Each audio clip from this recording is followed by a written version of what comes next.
everyone. So you are being recorded, just FYI. So welcome. If you don't know me, I'm Stacy Addy-DeMangate, the Executive Director here at the Wildling, and we're so excited to have yet another photography competition. I've sort of lost track of how many we've had at this point, but it's been many. And I definitely know some of you because many of you have been contributing your photos and images for a while. So welcome back. I want to thank everybody for pivoting to the online world with us. Of course, pretty much the whole world has pivoted online, of course, but we really appreciate it. It's certainly not the kind of display exhibition that we would normally do or want, but certainly it's a lot of accessibility. So hopefully you're all sharing it with your friends and neighbors. I think the show looks really good online on our website. Yeah. So do check that out. I do want to start off with saying so much thank you to Nick for being our judge this year. It's the first time he's judged for us. And well, he was so enthusiastic, he turned around the judging, I think within the same day. And then, you know, took a little time, I think over a weekend, to just make sure he knew where he wanted everything. But that was pretty amazing to have that kind of a turnaround. So we certainly really appreciate that. We do have kind of a formal presentation for the awards. So I think I'm going to share my screen in just a second so we can get on with that. And then Nick is going to be making comments at that time. So are there any questions right now from anybody? Okay. And like I said, the chat box is open. So feel free to chat amongst yourselves or post a question or a comment there. And just remember to keep your audio off if you're not actually talking with us. Just sometimes that pesky background noise can kind of be a little distracting, as I'm sure you all know. And I think with that, we're ready to go. So hopefully my screen sharing goes well. Sometimes it does not. Okay, let's see. And switch over. So you're all seeing that? Looks like? Yep. Yes. You can see it. Great. Yes. Awesome. So I think many of you know Nick, and we're just really enjoying getting to know Nick. He is based out of San Luis Obispo, if you don't already know that, and does wonderful classes and workshops, and sells his work, and he just does really amazing work throughout Central California. He was in our California Park show, which I believe that's when we first got to know you, Nick. Yep, that was the first time. And which isn't really that long ago, although in some ways it feels like a lifetime ago, with life being what it is right now. But it was a wonderful thing that you did participate in that, and we're very, very glad to have you kind of on our team. Well, thank you. I'm glad to be on the team. And with that, I guess we should start with our awards. Yeah. Or I could go back. Well, we'll leave it here because it's here, so spoiler. We'll leave it there on that. So, you know, we'll look at Bob's beautiful images. I kind of talk really quickly at kind of the overarching theme or what we went through and some of my mindset. So we did have over 200 images that were submitted between the youth and adult categories. And it was a difficult task. So even though it took me a better part of a weekend to go through them, I did appreciate the incredible depictions of the critters of the Central Coast. It was a powerful journey for me to experience a lot of these remarkable creatures through the creative lenses of some really inspirational photographers. And so my hope is, as you go through the gallery online or the images we'll go through today, you can experience some of the gratitude that I personally hold among the busyness and the congestion of California, that we still have protected and created refuge for these amazing gifts of nature to thrive. And I'm excited to immerse myself in these images, appreciate the artistry, and reflect also on the patience it takes to get some of these images. You can really see that coming through in different images. There's a lot of mastery that's been put into the careful selection and the curation of these images by the photographic artists themselves, not as much by me, that took and figured out which to share them. And I think for all of us that can attest to the creative process, the artistic process, selecting what images to show and why you're showing them is very, very difficult process, and you can't be underestimated. So when I teach my classes, I talk about three core principles that are what I view as are present in remarkable images. And that's when we can get technique, vision, and processing to align. And if you're lacking one of these three elements in your images, you might take nice pictures, but you're not necessarily creating images that move the soul or engage the mind. And for the winners and our honorable mentions, along with others that didn't quite make it to that list, I found that those three elements present in all of those images. The images had balance, they were technically accurate, but they also had the opportunity to tell a story. It was not just capturing of a picture, it was creating an interaction with the subject. And it was having the space for the eye and the mind to wander into, around the images, and oftentimes admire the magnificence of the scene. So the final thing I'll say before we talk about some of the images is I do not consider this a competition, and it was obvious reviewing these images. People are at different stages in their artistic journey. And the key for all of us is to just keep going. And with that, I guess I could say my words about Bob's Pelican. Well, so I had a lot of fun with this image. And the thing I liked about it is it just had an innocent honesty to it. This youngster just looks like he's posing for a back to school picture or something. Just before this guy's getting sent out onto the world to get their feathers all ruffled and dirty. And the proper camera settings and balance all the way around this image gave the viewer the mental space to engage with this fine bird without feeling compressed. And so when I talk about camera settings and balance, we're not seeing, you know, a lot of dark spots in the image. We're seeing really the details in the feathers themselves, and then the balance in the way that is there's lots of space. The bird doesn't feel compressed. The bird has room to move. So there was a lot of space on that. Oh, Stacy's just wanting me to keep going. I get it. No, sorry. Yeah, so that's great. I appreciated this image. I didn't know it was Bob's image. If I had, I may not have put it on the list, but no, Bob is extremely, I've had the pleasure to get to know Bob pretty well over the last chunk of time. He's an extremely talented photographer, and it was an honor to look at it. Thank you. So, all right, I'm ready for the next one. Okay, the great blue. Well, the largest of the heron family, they are certainly a very rare sight on the Central Coast. Most images I see of the great blue heron are in bright or harsh light, with the bird typically moving. The image of the bird at rest in this image allows us to much more closely examine the details from its very unique feathers to its other striking features. The storytelling in this image was alive for me, as we can't quite tell what the bird's up to, what he's doing, is he seeing something, what's happening. And then the visual elements of the scene are nicely balancing between the sharp focus of the bird and then the out of focus portions of the background, which are there to kind of guide the viewer in pleasing ways and really encourage them to explore more. This was a striking image. From Michael, along with some of his other work. I don't know Michael, but his work really speaks for itself. And I enjoyed this one a lot.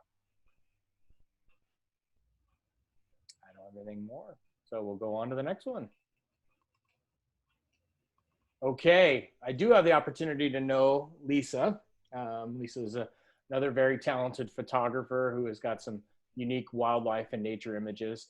But I needed to Google the exact specifics on how the Western Grebe pulls off this amazing feat with its feet. In Googling, I found out a National Geographic article with an image that was considerably, and I say considerably, less inspiring than what was submitted here. There's so many great things about this image. Allowing the birds to enter the frame with some space to the left, showing the immense force at which they were moving across the water. Giving the birds some space to move into the image. So they have a space to move into, also a space they moved out to. Having a separation between the two birds as well. So they did appear as distinct and separate entities, not as one. And also capturing the reflection of them in the water. This was just well done all the way around. So yeah, they stay afloat by taking 20 steps per second and by forcefully slapping the water with their feet, and they walk on the water for up to 66 feet. And I learned all that from the wonderful world of Google, but I did want to say this was a great image, and thank you for sharing it, Lisa. Appreciate it. Yeah, so we'll go to the next one. All right, Reaching with Barnacles. And I said this in when I did my write-up before knowing who the photographer was. Cheryl contributes a significant amount to the photography community on the Central Coast through her work at some of the galleries in San Luis Obispo, but in addition to, I think she's serving as secretary or president of the Central Coast Photography Society. And so when I wrote this, I said, I don't know how many times this poor photographer has probably heard, "Wow, you are so lucky." And I can see from, I know Cheryl's work from other regards, she is a lucky photographer, but she places herself in the position to be lucky to place at. And this was a very fortunate image to capture, it's key to remembering luck is when preparation meets skill. And what you find in this image, and why I really was drawn to this, was the extremely fast shutter to capture this type of rapid movement of the whale without blurring. Equally as challenging was the photographer's skill in keeping the water ripples on the whale itself, which was kind of intact in the water and showing the force with the individual streams, which really helped you to feel the power. And also appreciate the subtle things like the barnacle and the water droplets. And so I can say this to Cheryl as saying, lucky you, but I also know that Cheryl has put in the time and the effort to capture things like this brilliantly and magnificently. So thank you for sharing this, Cheryl. Thank you, Nick. Okay. All right. This one was another just absolute favorite. Many times in our images, we need to keep the entire shape of our image in place to let the mind or the eye fully complete the scene. Going back to Bob's picture of the pelican, if he had cut off a portion of the pelican's legs or the sides, that image would not have been anywhere near as striking. Yet this element, or also you cut off the part of an animal or the top of a mountain, and oftentimes our mind won't be able to complete the image and will dismiss it and kind of move on. In this image, you don't need to see the tips of the raven's wings to know it's gliding, probably at some level of high speed. It's the choice that's been made to include if the choice had been made to include the entire wingspan, you would have lost some of the amazing details in the colors and the layers of the bird's feathers. So if you look at his back, this bird's back and some of the first parts of the wings, you can really see incredible details and colors in a raven, which everybody would say it's black. There's no color, there's no detail, there's no variation. And so for the tendency of us, this also shows the different hues and shades along with the different widths and lengths. And it also tells the story of flight, which is one that humans have been fascinated with for lifetimes.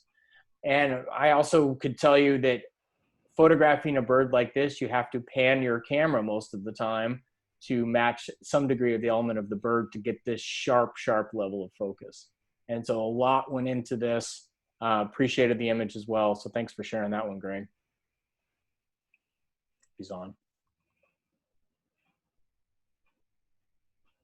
Are we ready for? I think we're ready. So drum roll, right? Third place. Third place. Okay, third place, Jim Jeffrey for the Red Fox in the South Hills. So capturing animals in their natural habitat is a challenge of nature photography.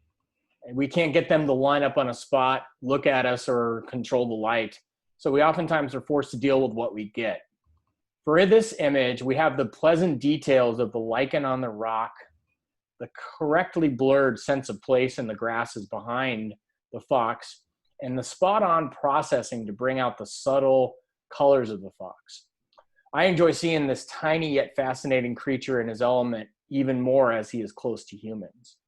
So a couple side notes on this image. I know Jim, I actually had told him about this location. I didn't know this was his image or the South Hills. This is directly behind my house.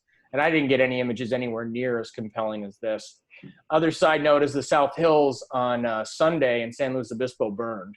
And we actually had to evacuate for a period of time. And one of the thoughts I had as we were evacuating is I hope the foxes are okay.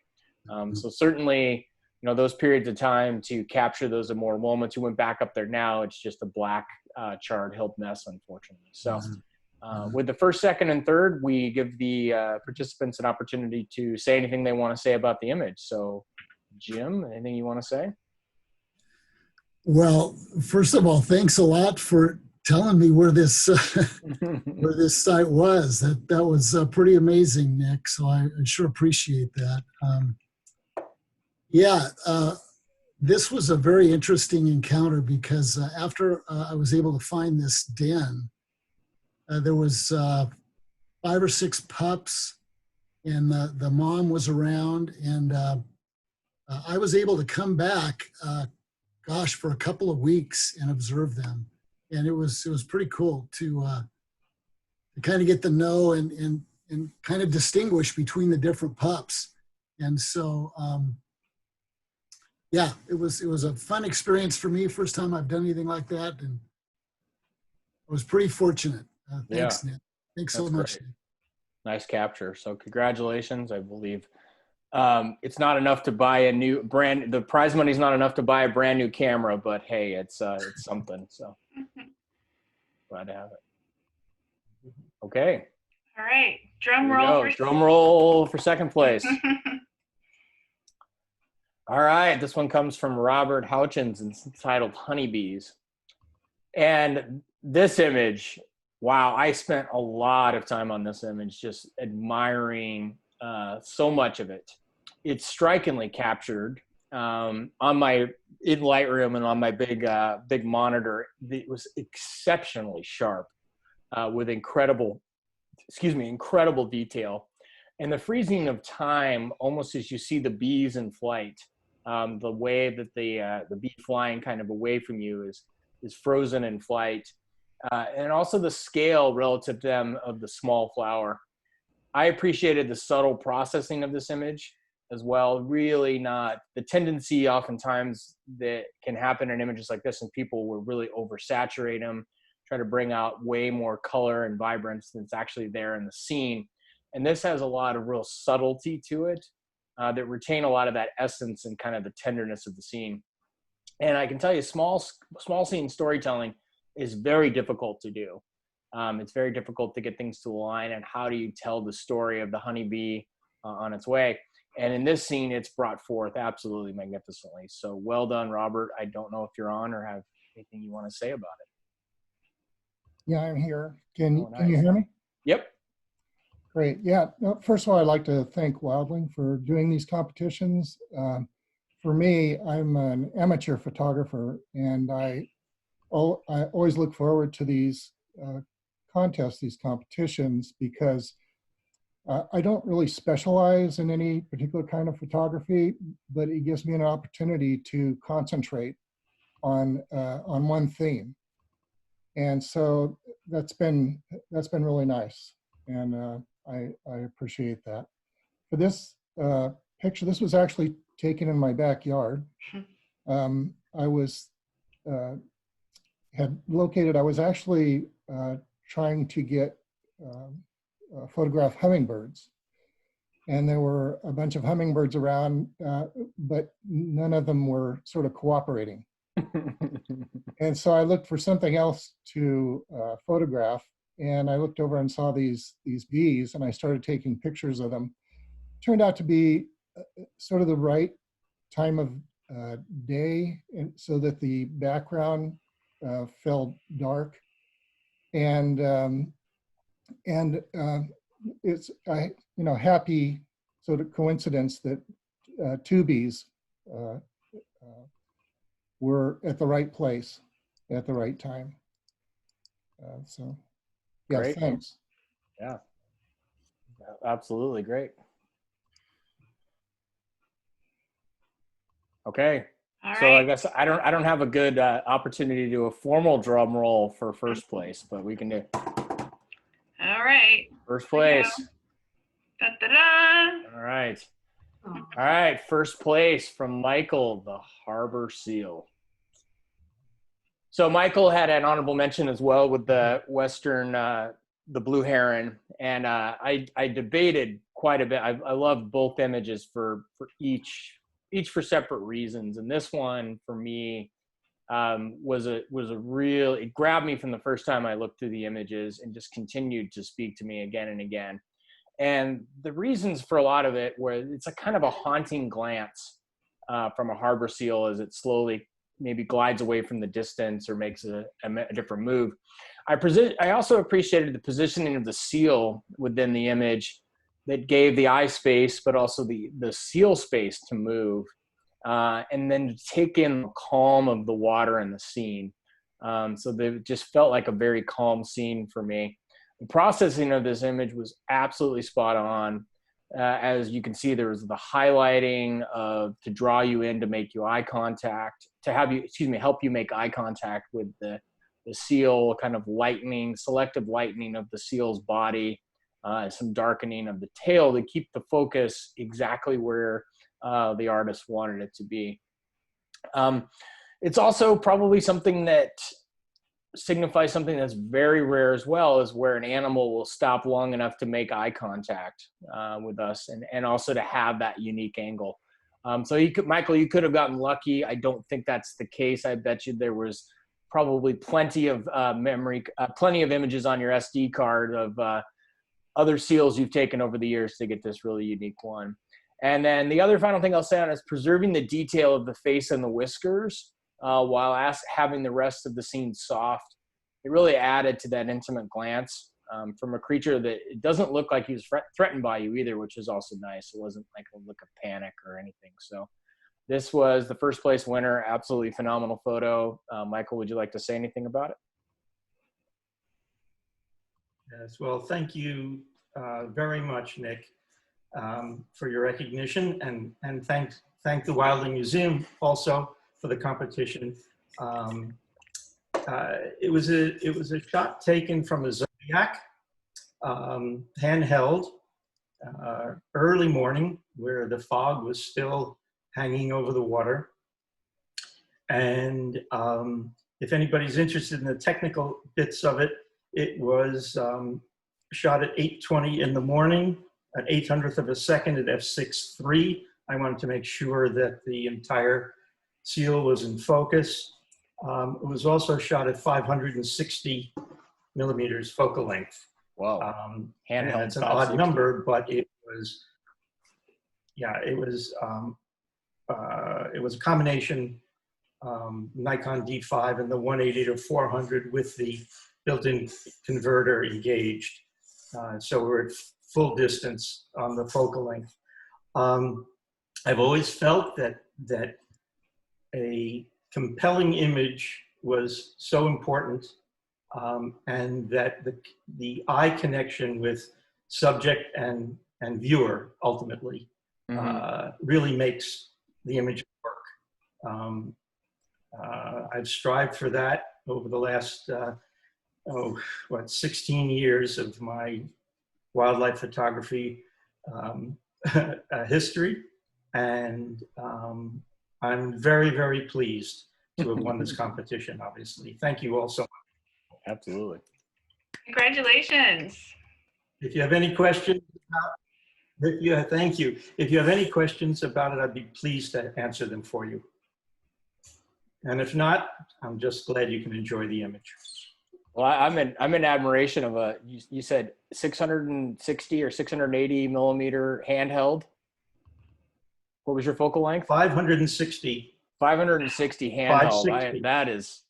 That is impressive. You must have you must have biceps like 4 times the size of mine or something. So to be able to hold it that steady at that well, point, I do work.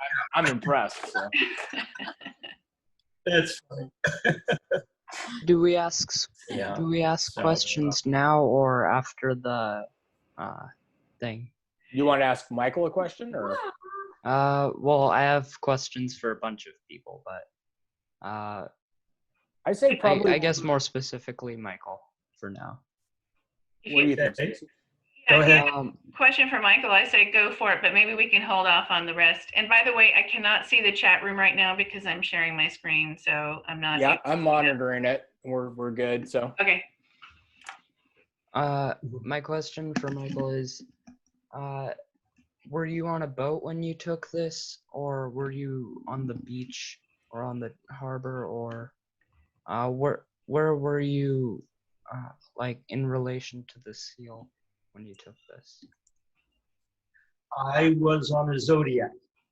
A Zodiac is, in fact, an inflatable boat. And that's your answer. Mhm. Yeah.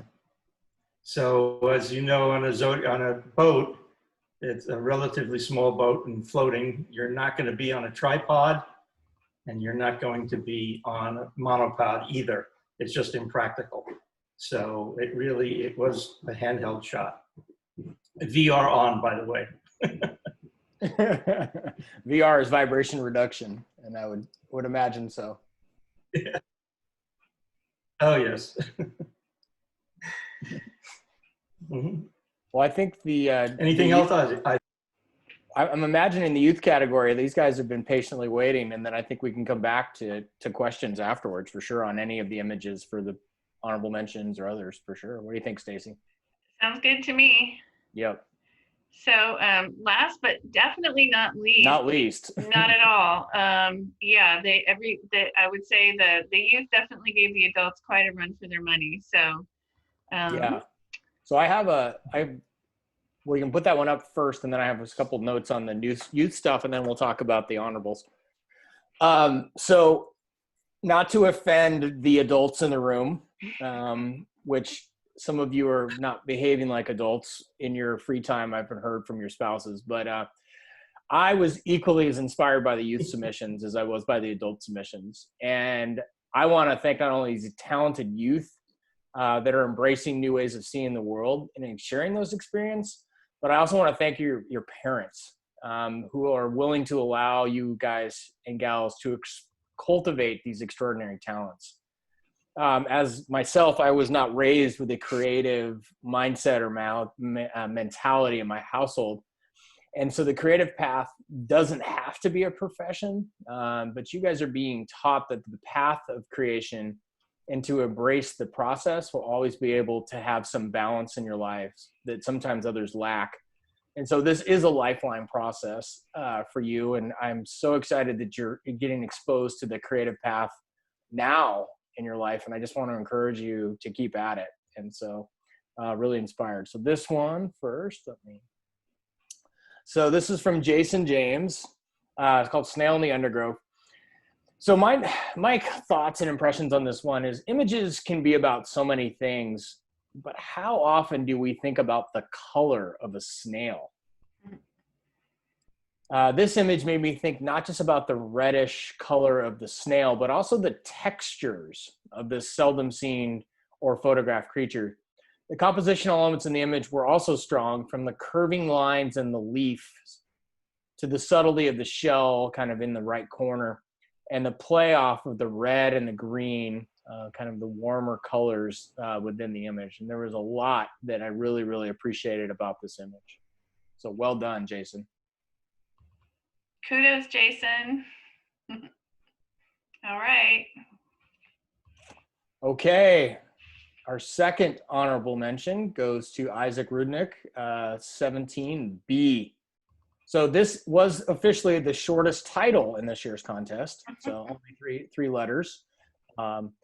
Very strong elements in this image, though. They lead you into the glow of the flower, the translucency of the flower, and also the bee and the bee's wings itself.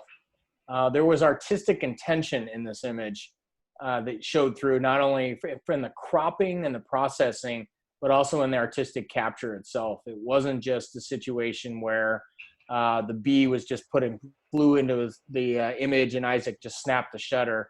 You could tell there was artistic thought put into kind of the three areas we've talked about before, some of the the capture, some of the processing, and also the technical side of it, where you can see probably some flowers further in the background. The correct depth of field has been used to blur that and really keep the attention on the bee. So another well done shot. Very, very, very strong image, Isaac. Great job, Isaac. I was totally impressed with this. I didn't know what to name it. So It No, it's works. perfect. It works. Yeah. Oftentimes when I don't know how to title images, I will come back to what do I want the person to focus on. And so he's using the word bee is totally appropriate. So. Okay, next one. All right, I believe this is the final of our honorable mention in the youth. So Summer Dragonfly, another one from Isaac. Well done. So this image had double attraction for me. The details in the grasses on which the dragonfly sits was intriguing, almost as intriguing to me as the dragonfly itself. The use of the correct focus and putting just a small portion of the image in proper focus was also the right call, because it keeps the eye focused on just the small portion of the small scene versus getting lost in the details of what's behind. And so, as I said, the detail and the focus right on the eyes of the dragonfly, but also having enough focus on the grass itself was really a double attraction. I liked both aspects of it, not just one or the other. So 2 for 3 for you on the honorables. Well done. And I think we're on to third prize, right? Third prize. All right, drum roll. Okay, amongst the lavender. So purple is one of the rarest, this comes from Jason James. Purple is one of the rarest colors in nature, which makes it stand out more when it's captured. And bees are the bringers and spreaders of life.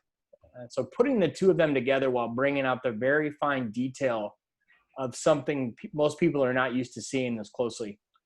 Lavender makes a very compelling image. And I appreciate the movement of the wings you can see that were captured. So the bee was in place and he had a long enough shutter to capture the movement of the wings. So you can see the flutter of the wings, but also the stillness of the bee's body. So there's some uniqueness to that where you'd expect something with wings that are moving that strongly would be out of focus. It'd be moving too rapidly. And I also like the large and the small lavenders as you get very close into the scene. So you got the big kind of lavender petals up top, and then you got some smaller lavender there with the blur in the background. This one is a really great positioning of the bee in terms of the space. Like I mentioned before, I'm a big believer in space and having enough space around it. So well done. Really enjoyed this image. Very worthy of a third place. Thank you. I really enjoyed this competition. It was just super fun to prepare and take the pictures for. That's great.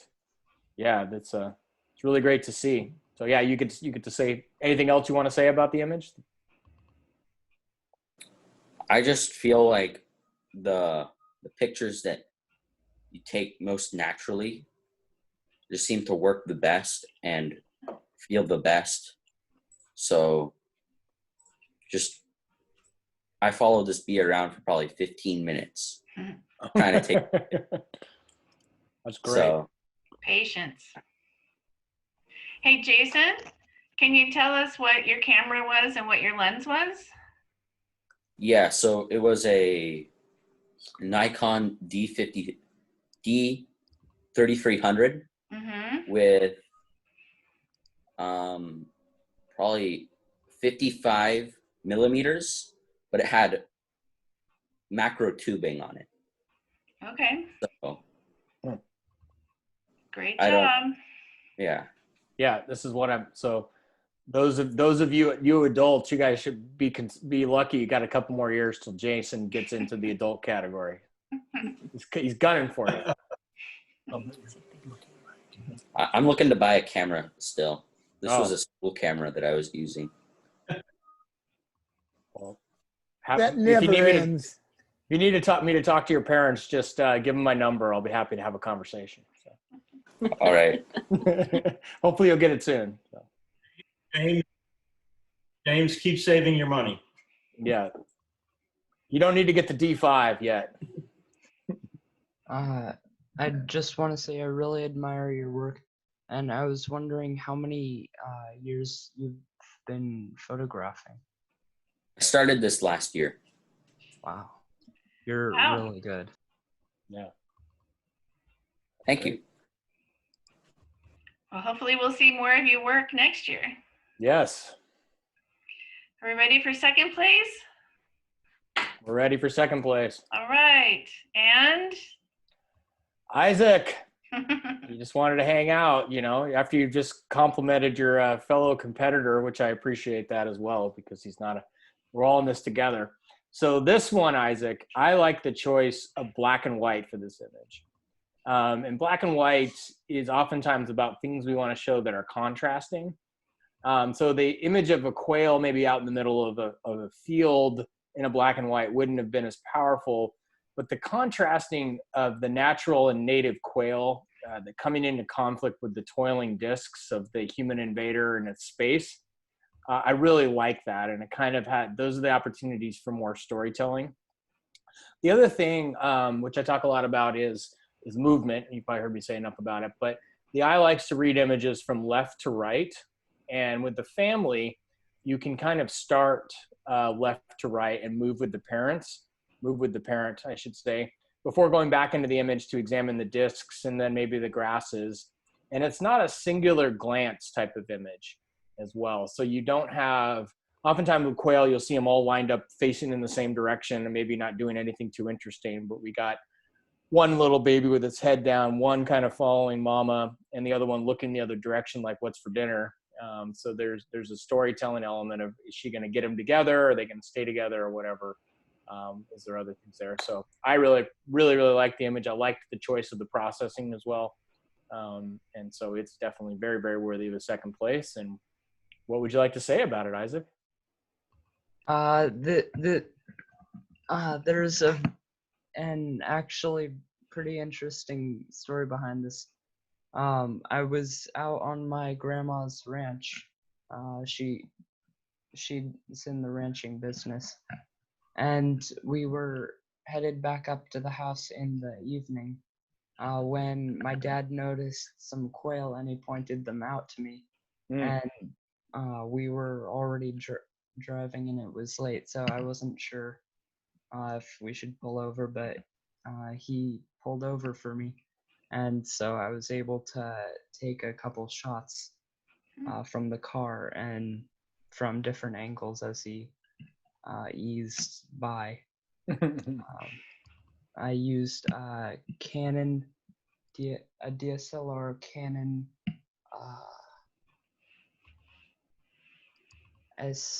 Rebel S6, I think it is. And yeah, so the picture almost didn't happen actually. but you were prepared. Yep. Got to always be prepared. Great job, Isaac. And I love that you processed it in black and white. All right, so the drum roll to the final, right? Okay. Ta-da! All right. Liam. Liam, 11. Yeah, I don't even know if I knew what a camera was when I was 11, first of all. So well done. I had no idea about your age or anything else when I judged these images. So that in itself speaks for your work. So that is just super awesome. So way to go. The fortunate photographer can find images among creative landscape elements and know what to do with those elements. So putting the focus in the correct place and still using the surrounding landscapes is a difficult task to master, but it's done admirably in this image. You get the detail of the spider's eyes and the subtlety of this eight-legged master of creativity while having some pleasing, grasses or small shrubs around to surround them in the native habitat. And so, we talk about an image's scale, trying to put scale in place of the image into how big is your subject in the image, or what's the natural landscape, or what are they? And you know, we saw plenty of images in the contest of spiders on webs, which were really beautiful. And this spider just really kind of spoke to me from a compositional perspective, liking the lines and the curves that are surrounding it, and also just the way it's done. So well done. Really, really great stuff. Anything you'd like to say about it? I'd just like to thank you for having me in this competition. That's great. Yeah. Liam, I have to ask the camera questions. I might have to. I have to ask Liam that question. It was a Canon PowerShot SX70. Yep. Goes to show it's the photographer, not the camera, that can create amazing images. So well done. Very exciting to see. And Liam, you do get a cash prize for that too. So we'll be sending that out in a little bit. Yeah. Thank Nice. you. Yeah. All right, Stacy, do you want to, oh, there we go. We'll talk about this and then we can do Q&A. Yeah. So Nic has very generously offered a critique session for any of the entrants in the show. Just email him. Nic Stover, or stoverphoto.com is his website, his email. You can access through that. So yeah, it's NIC, for anyone that wants it, it's NIC, Nic, NIC at stoverphoto.com. So it'll be about a 15-minute session. I have all of everyone that entered, I still have your images in Lightroom. So I can go through those as a whole, and we can talk about what I saw in the image or didn't see, how you could possibly improve some of the technical side of it in terms of the camera settings, processing components to possibly look at, etc. So email me. It's Nic Stover Photo. I have some availability next week, and then I'm going to be gone to Colorado for fall colors for a little while. So bear with me. We'll figure out a time. It might not be right away, but I'll have the images and I'll be able to remember. So feel free to email me. I'm glad to go through and help provide any feedback, thoughts, direction that I can provide. So feel free to reach out. we really appreciate that, Nic. I mean, I think it just helps everybody only improve what they're already doing really well at.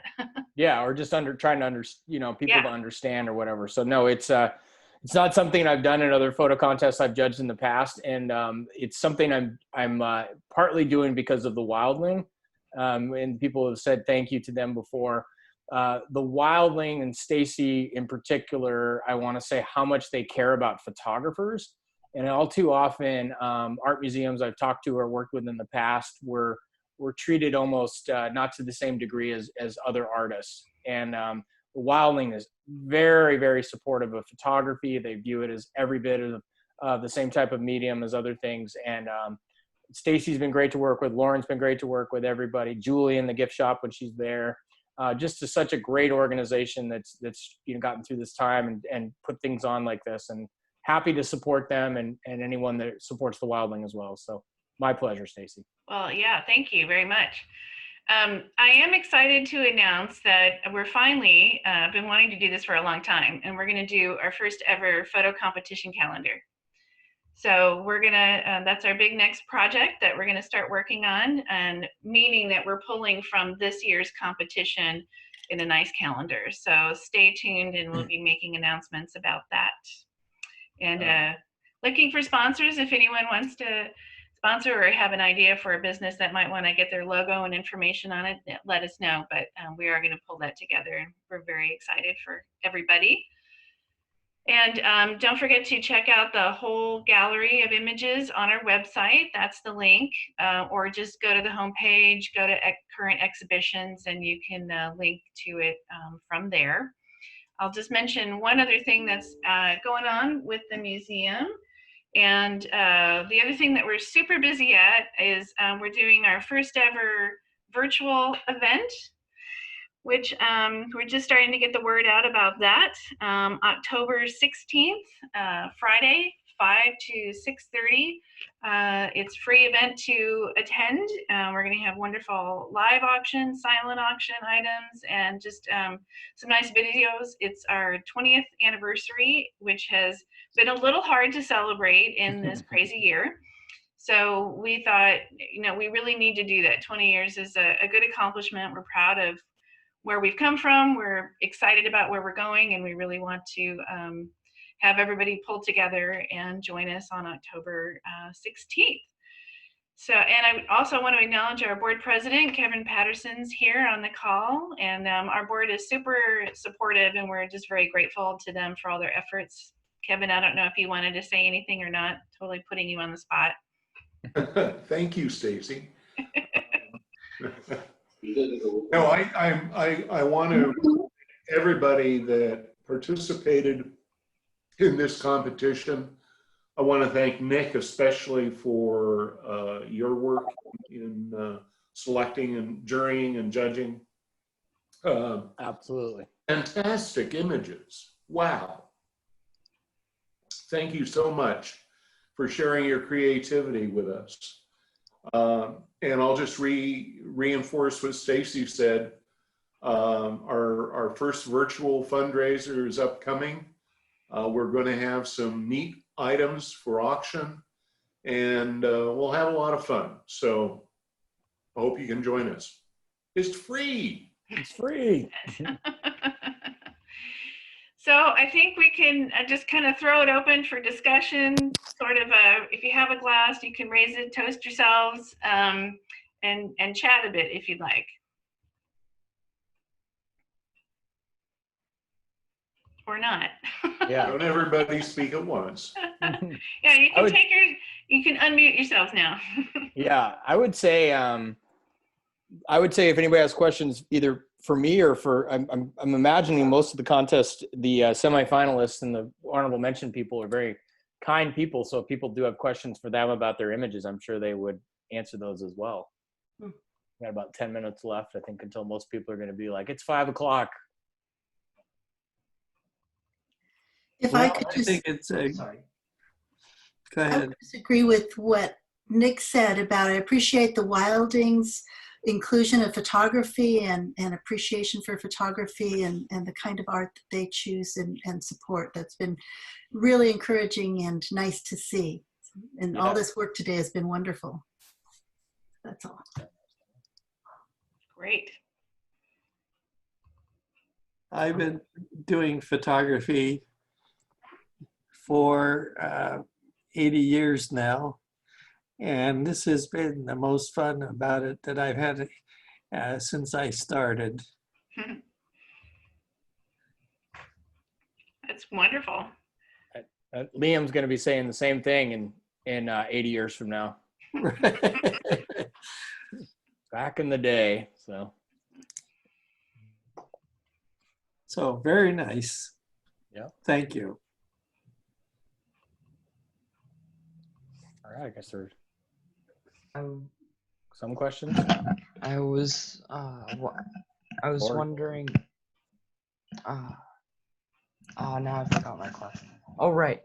I wanted to also thank the Wildling Museum. To thank the Wildling Museum too for for hosting the contest. I couldn't find many competitions, and this was the only one I could apply to because I don't have a credit card, so I couldn't. Well, we're glad you chose us. Yeah. It's the first time I've judged a youth competition, and it was inspiring. So I'm glad that it's actually a good point for other future competitions if they could have the youth stuff not be a charge maybe. Yeah, definitely. Which we've never charged for the kids. And I would say we've done a youth competition. This might be our 4th or 5th one. And it's always inspiring. I know phones can make it very accessible because that's important to us. And that's one thing I love about photography is that anyone can get involved and try it. And Nick made a comment during the judging, it's not necessarily about having crazy expensive, amazing equipment. It's about knowing your equipment. It's about being prepared for the opportunities that you're going to run across, right? It's composition. It's, it's the basics. Yeah. And it's just so great that youth or anyone can just wade in there and try it. And I think it opens up your eyes to the world around you in a great way too. Exactly. Well, I gotta, Lisa, can you tell us anything about the Western Greeby shot? Sure. Yeah, that's, we've been lucky actually. So the grebes typically nest and do all their wild activities early, like springtime. And it started to happen. We kept waiting and waiting and waiting. And so they didn't really do their nesting and stuff until late August. So or I guess July, August, Bob can help me with that. So that was one of the first times I saw the birds actually get up on the water and run. I mean, I went to the Winter Bird Festival in Morro Bay and listened to a speaker who, inspired me. I'm like, what, they do what? I go, this is just amazing. And so that's what I had to sort of go out and see, right? So, yeah, so it was pretty exciting. Yeah. Seeing that. Really fascinating. And they go for quite a while. Like you think, how are they staying on top of the water? And they just go and go and go. So. Yeah. Well, that actually is a good plug for, and it doesn't take anything away from the wildling at all, but Bob, who had the beautiful pelican shot, runs a meetup group.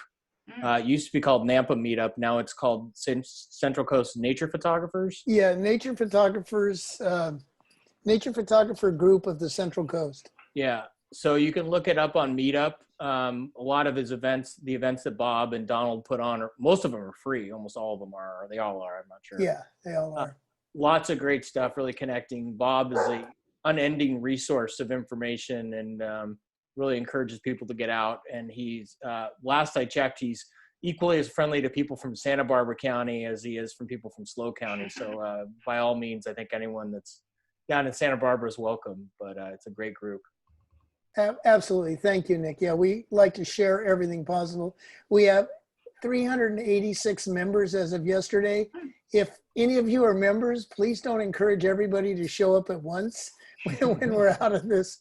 Right now we're doing Zooms, but yeah, check us out if you want, but it's all, gratis from Donald and I. In fact, Donald asked me to be a co-leader years ago, and the kind of, what can I say, what you've seen from Stacy and Nick is the same thing you get from Donald and I as far as a comfortable nature of an environment for learning. I think it's important. Maybe that's 31 years of teaching that did it too, but it's good to share. And the youth that was here today, I have goosebumps now. I wish I would have started at 11 years old instead of, well, older anyway. So no, thank you. And great work always, Stacy. The opportunity to share work at the Wildling is absolutely amazing. And when this virus is passed and you can get into the gallery to see a show, it's high class. It's, they pull out all the stops and you realize you are in a museum that not only acknowledges, as Nick said, a variety of media, but photography is held in the same esteem. And it's just such an honor. Thank you. Yep, exactly. Thanks, Bob. Hey, Bob, can we share information about your group, or do you feel like you've got enough that you'd rather not have us put the word out too? Sure. No, I would do that to you. In fact, there's something I want to talk to you about. I'll contact you probably tomorrow, but anyway, an offering that you may want to share with people. I'm not sure exactly how your organization works, but something that would be free that might benefit everybody. Great. Okay. Look forward to it. Okay. Thank you. Yeah. And then Cheryl, I've only gotten the tails of humpbacks or gotten them with my drone. So do you want to talk anything about your amazing humpback image? Sure. Actually, that was taken during a whale watching trip out of Avila Beach in San Luis Bay. And it was kind of neat because I think it was about 2.5 hour tour and we didn't see anything for 2 hours. And then all of a sudden, Captain Mark says, well, why don't we go out a little further and see what's going on? And sure enough, we saw this humpback whale just breaching away, and it was amazing. Absolutely. Wow. That's great. So the Greg, are you on? Greg Smith for the Common Raven one? I don't know if he was on or not. I'm not sure. We definitely lost some folks. Yeah, that was just such a unique, I mean, they're all unique images, but that one was really interesting to see as well. So I'm super impressed when people get crystal clear images of creatures that are moving. yeah. Which is a lot of you. So I don't know exactly how you're doing it. I guess I need to take a class myself, but I know it's not an easy thing.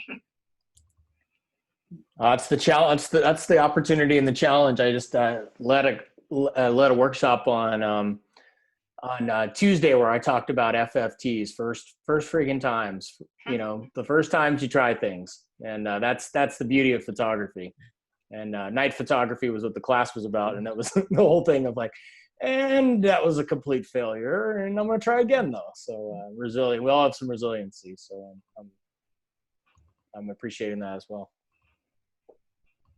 I would like to add that Nic gave our Central Coast Photographic Society the webinar on Tuesday, and it was fantastic. That's the third time he's presented for our Photo Society.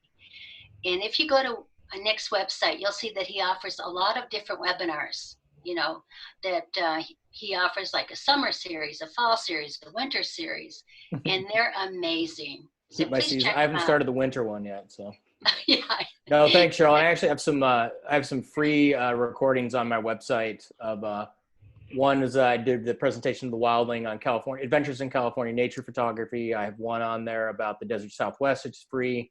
One on called The Psychology of Photography, which is free, which talks about compositional stuff. Those are all on my website. I can put the link in the chat, so feel free to check any of those out as well. You know, we're not back full-time back out in the field yet, so take the opportunity to learn if you want. So I'll put that in the chat. But thank you, Cheryl. All right, Well, we're right at 5. Right? Yeah, I was just going to say that. So any last questions or comments? Is there any advice any of you more senior photographers that have for youths starting out in photography?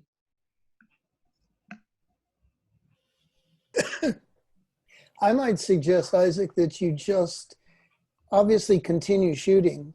Shoot everything you can possibly think of, regardless what the genre is. So if you're into animals or flowers, shoot it all contributes.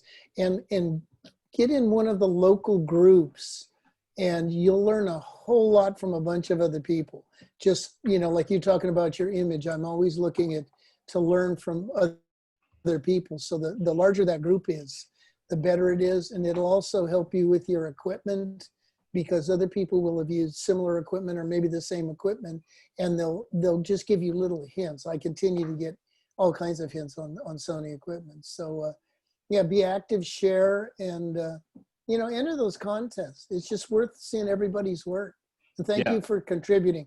You youngsters, since I'm one of the very oldsters, you youngsters are just inspirational. I'm so glad I don't have to compete with you. Yeah, and I would add to what Bob said, and that is there's a lot of collective wisdom that exists within the landscape photography community as a whole. And I've yet to come across a landscape photographer that won't willingly share their wisdom. They won't always share their photography locations, but they will always willingly share their wisdom, especially with people that ask questions. And so just finding people to ask questions to, if you like their work, follow their work, ask questions, get engaged, and you'll learn a lot. And that willingness within the community is really strong. I want to give a shout out to Michael Messina. I see you now, Michael. He has been working with us. He's been teaching adult photography classes at Allen Hancock College. And so we also have a collection of photos from, I think, 14 students of his on our website. We're going to be doing a little reception for his folks shortly. But I just really enjoyed working with Michael, and he's, really he's another resource. Ellen Hancock is another resource. And Michael, do you want to say anything?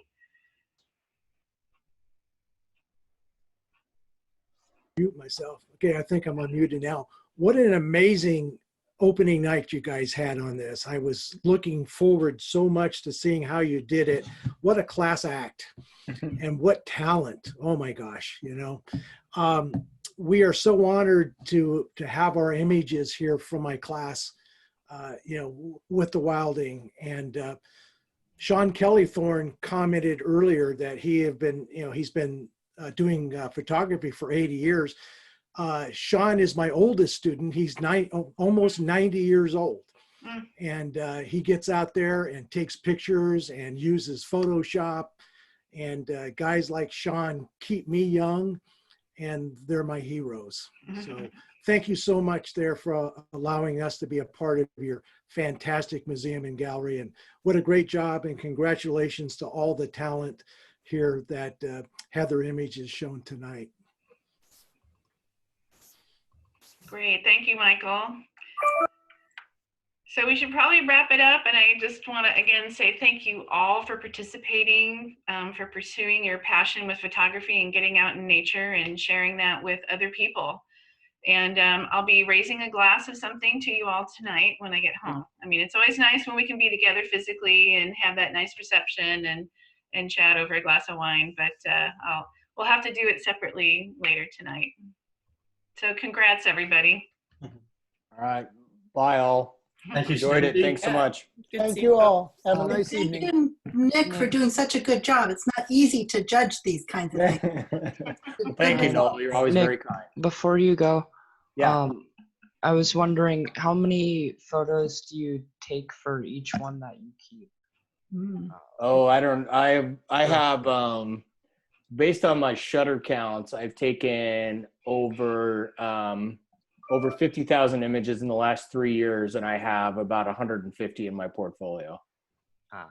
So some of them are still images that are nice, but my prime images only about, so that gives you, I'd have to do the more complicated math, but it's a very, very low percentage. But that's part of the process. That is about a third of a percent. So yeah, it's about the ratio. So yeah, I'm on my way down. Yeah, exactly. That's actually a good keeper rate. Yes.